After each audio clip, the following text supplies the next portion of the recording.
Well, hello, my lovelies. Welcome back to another installment of a walk through the major arcana of the tarot.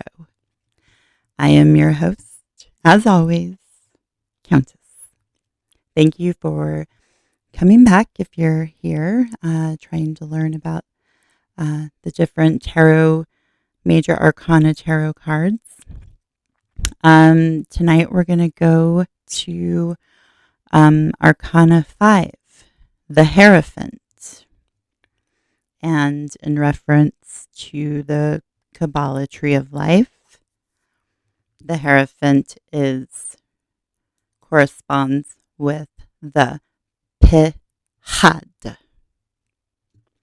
And its astrological sign is Taurus, and its element represents the earth, which also represents the pentacles.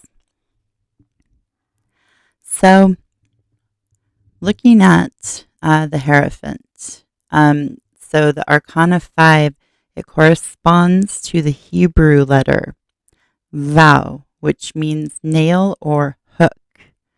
Thus, it indicates the one that joins together the parts of a whole as nails unite the parts of a house. The one that serves to suspend a hanging object as a hook supports a picture. The grammatical use of Vav in Hebrew is based on these concepts of the letter's name. The function associated with the letter Vav is hearing. This refers mainly to ordinary physical sensation because hearing is really the main link between one human mind and another. Physical hearing, however, is not the only concept of Vav. This letter represents a more important function. This is the inner listening, where we may know the voice of our true self, depicted here as the Hierophant. The Hierophant is seated between two pillars and speaks to listeners, to believers who kneel in front of him, and they wear garments that are embroidered with the same flowers, which appear to be in the garden of the magician. White lilies for acquisitions of knowledge, and the red rose for personal development and desires. Keeping the middle way, the Hierophant is called to reconcile the opposites. He draws towards them the light of divine goodness and adapts the religious knowledge to their needs. And in doing so, he also makes the highest truths accessible to simple people.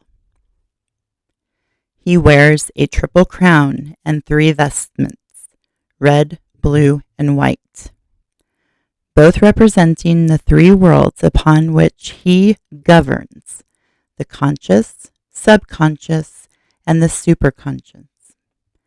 Hierophant sleeves, they're white to show that his hands remain clear and never get infected by contact with earthly affairs. In his left hand, he holds a scepter that ends up in the triple cross that denotes his religious status, while with his right hand he makes the sign of esotericism, distinguishing between the manifest and concealed part of the doctrine.